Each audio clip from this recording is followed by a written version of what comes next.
வணக்கம். உங்கள் மணிமேகலை. எல்லாருக்கும் போர் அடிக்குதுல்ல இல்லை? தனநானே தனநானே தனநானே தானே தானே தானே தானா.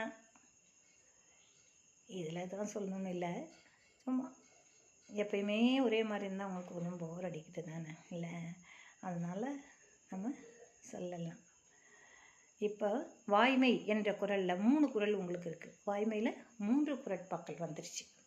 ஏற்கனவே 4 பார்த்துட்டோம் வெவ்வேறு அதிகாரத்தில். இப்போ 3 குறட்பாக்கள் வாய்மையில் வருது. வாய்மை என்னென்ன? உண்மை சொல்கிறது. உண்மை சொல்கிறது தான் வாய்மை. அதனுடைய சிறப்பு என்னன்னு எல்லாருக்குமே தெரியும். திருக்குறள் அழகாக சொல்கிறார். வாய்மை எனப்படுவது யாதெனின் யாதொன்றும் தீமை இல்லாத சொல்லல். வாய்மை எனப்படுவது யாதெனின் யாதொன்றும் தீமை இல்லாத சொல்லல். வாய்மை உண்மை அப்படிங்கிறது என்னென்னா, மற்றவர்கள்கிட்ட கடுமையாக பேசாமல் இருந்தாலே அதுவே நல்லது. அதுதான் வாய்மை.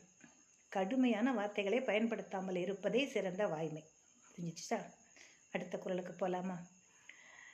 தன்னெஞ்சறிவது பொய்யற்க பொய்த்த பின்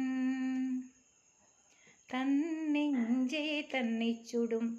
தன்னெஞ்சறிவது பொய்யற்க பொய்த்த பின் தன்னெஞ்சே தன்னை சுடும். இதனுடைய பொருள் என்ன? தெரிஞ்சுக்கிட்டே நம்ம பொய் சொல்லக்கூடாது.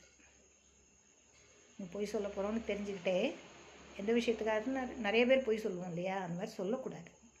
அந்த மாதிரி பொய் சொல்லிட்டோம்னா நம்ம மனசுக்குள்ளாரையே குறுங்குங்கும். ஐயோ பொய் சொல்லிட்டோம் நம்ம மனசு இருக்கும். எல்லாருக்கும் அது இருக்கும், இல்லைன்னா கிடையாது. அதைத்தான் சொல்கிறார். தன்னெஞ்சு அறிவது பொய்யற்க. தெரிஞ்சு உன்னுடைய பொய்ங்கிறது நீ சொல்லாத. சொன்னால் உன்னுடைய நெஞ்சு உனக்கு குற்ற உணர்ச்சியை கொடுக்கும். அதுதான் சுடும் அப்படிங்கிறார்.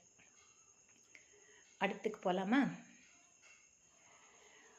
உள்ளத்தால் பொய்யாது ஒழுகின் உலகத்தார் உள்ளத்துள் எல்லாம் உளன்.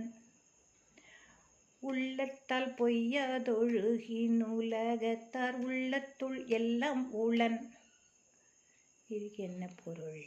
இதனுடைய அர்த்தம் என்னன்னா, மனசில் நம்ம குற்றமே இல்லை, பொய்யே சொல்ல மாட்டோம் அப்படின்னு இருந்தோன்னா அவர்கள் உலகத்தில் உள்ள அனைவரது உள்ளத்திலும் இருப்பார்கள். நீங்கள் ஒரு கதை கேட்டுக்கலாம். ஹரிச்சந்திரன் கதை கேட்டிருப்பீங்கள்ல. அவர் ரொம்ப கஷ்டப்பட்டார். ஆனால் உண்மையே சொல்லலை. உண்மையை பேசினார். அப்போ அவர் எந்த ஒரு காரணத்துக்காகவும் பொய் சொல்லாமல் இருந்ததுனால தான் இன்றைக்கும் நம்ம ஹரிச்சந்திரனை பற்றி பேசுகிறோம். கேட்போம்ல, நீ என்ன ஹரிச்சந்திரன்? அது மாதிரி தான்.